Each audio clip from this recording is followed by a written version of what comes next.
Hello friends, मैं pharmacist Sunil Renua. आज हम बात करेंगे साल्बुटामोल टेबलेट के बारे में। दोस्तों, साल्बुटामोल टेबलेट कौन कौन ले सकता है, कैसे इसका उपयोग लें और किस स्थिति में इसका उपयोग ना लें, उन सारी बातों के बारे में हम चर्चा करेंगे।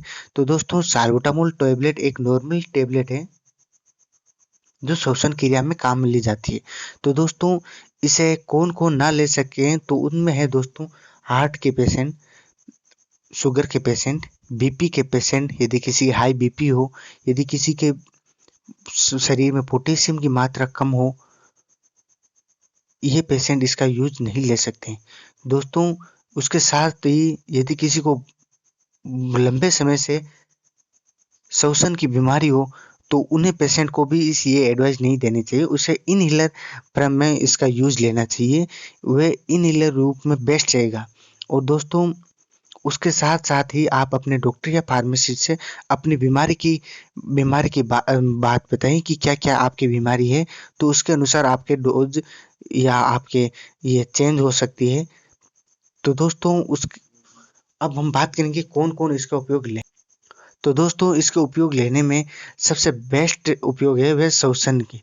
यदि किसी का सांस उड़ रहा हो, यदि किसी का यदि कोई लंबे समय से सांस उठ रहा हो, यदि कोई दौड़ रहा है तो उसका सांस उठ रहा हो, वो जल्दी सांस उठ जाता है, लंबा दौड़ नहीं पाता हो, या कोई पेशेंट सूखी खांसी है, तो वे पेशेंट इसका यूज ले सकते हैं, उन्हें बेस्ट रिजल्ट मिलेगा। दोस्तों, साल्बुटामोल टेबलेट, सिरप, इनहेलर, रोटाकेप और इंजेक्शन इन सारे फॉर्म में उपलब्ध होती है। तो वे कंडीशन के अनुसार उनकी फॉर्म चेंज होती रहती है। तो ये सांस में भी, श्वसन में भी काम आती है।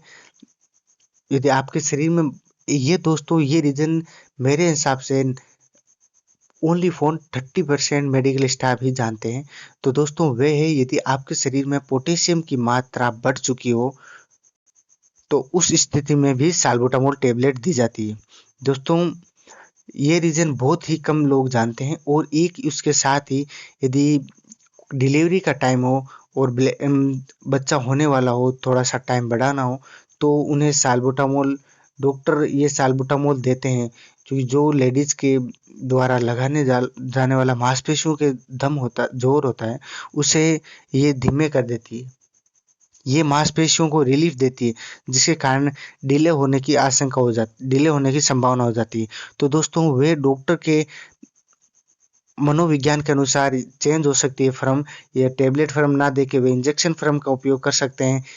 तो दोस्तों, टेबलेट या इंजेक्शन, ये दो ही फर्म उस समय काम में ली जाती है। अब दोस्तों, बात करते हैं इसके साइड इफेक्ट की। तो दोस्तों, इसके साइड इफेक्ट नॉर्मली इसके साइड इफेक्ट नहीं मिलते हैं। हाँ, किसी को यदि शरीर में पोटेशियम की मात्रा ज़्यादा हो और हम उसे दें, तो पोटेशियम की मात्रा बढ़ सकती है। इससे हाई बीपी होने की संभावना होती है, और उसके साथ ही आपकी पल्स रेट बढ़ने की भी संभावना रहती है। दोस्तों, ये साइड इफेक्ट बहुत कम पेशेंटों में देखे गए हैं। हालांकि हो सकता है, ये आशंका मिलती है कि हो सकता है ऐसा भी। और दोस्तों, हम डोज की बात करें तो डोज, फ्रेंड्स, ये डोज सिर्फ फर्म में भी आती है, ड्रॉप फर्म में भी आती है। तो ये बच्चों को भी दे सकते हैं, बड़ों को भी दे सकते हैं, जवान को भी, बुजुर्ग को भी दे सकते हैं। तो दोस्तों, वे जो फर्म कौन सी देनी है, सिर्फ फर्म देनी है, ड्रॉप फर्म देनी है, इनहेलर, रोटाकेफ, कौन सी फर्म देनी है, वे आपके डॉक्टर या फार्मासिस्ट एडवाइस कर देंगे। दोस्तों, यदि नॉर्मली मैं बात करूंगा जवान लोगों के लिए या बुजुर्ग के लिए, मतलब कि 12 साल के ऊपर की एज है उनके लिए, तो दोस्तों उन्हें 12 साल से लगभग 30 साल तक आप चाहें तो 8 mg, चाहें तो 4 mg, आप चाहें तो 2 mg, ये तीनों फॉर्म यूज कर सकते हैं। और कंडीशन के अनुसार आप बीडी, मतलब कि सुबह शाम भी, और दिन में 3 बार भी। आपकी एडवाइस, आपके जिस प्रकार आपके शरीर की क्रिया है, उस प्रकार आप एडवाइस बढ़ा सकते हैं। दो दिन में 3 बार भी कर सकते हैं और 2 बार भी कर सकते हैं। और दोस्तों, बात करें हम सिरप की, तो सिरप भी आप 2 बार कर सकते हैं या 3 बार भी कर सकते हैं।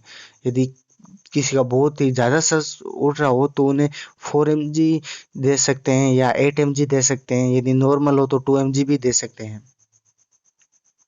तो दोस्तों, ये है साल्बुटामोल टेबलेट के बारे में, मतलब अस्थालिन टेबलेट के बारे में, या इनहेलर, रोटाकेप सिरप, इंजेक्शन, इन सब के बारे में इन्हें इसी काम में उपयोग लिया जाता है। दोस्तों इंजेक्शन पर हम अधिकांश डिलीवरी के टाइम में लिया जाता है। इनहेलर और रोटाकेप लंबे समय से हो रही दमा प्रॉब्लम के लिए काम में ली जाती है, और जो सिरप है वे सूखी खांसी के लिए उपयोग किया जाता है। तो दोस्तों मेरा वीडियो पसंद आया तो आप लाइक ज़रूर करें और चैनल को सब्सक्राइब भी करें नई नई नोटिफिकेशन और नई वीडियो पाने के लिए। और दोस्तों यदि आपको किसी अन्य बीमारी के बारे में वीडियो बनवानी हो तो आप कमेंट बॉक्स में कमेंट भी कर सकते हैं कि कौन सी बीमारी की, या कौन सी कोई शुगर टेस्ट, सीबीसी टेस्ट के बारे में आपको जानकारी चाहिए। तो धन्यवाद दोस्तों वीडियो को अंत तक देखने के लिए।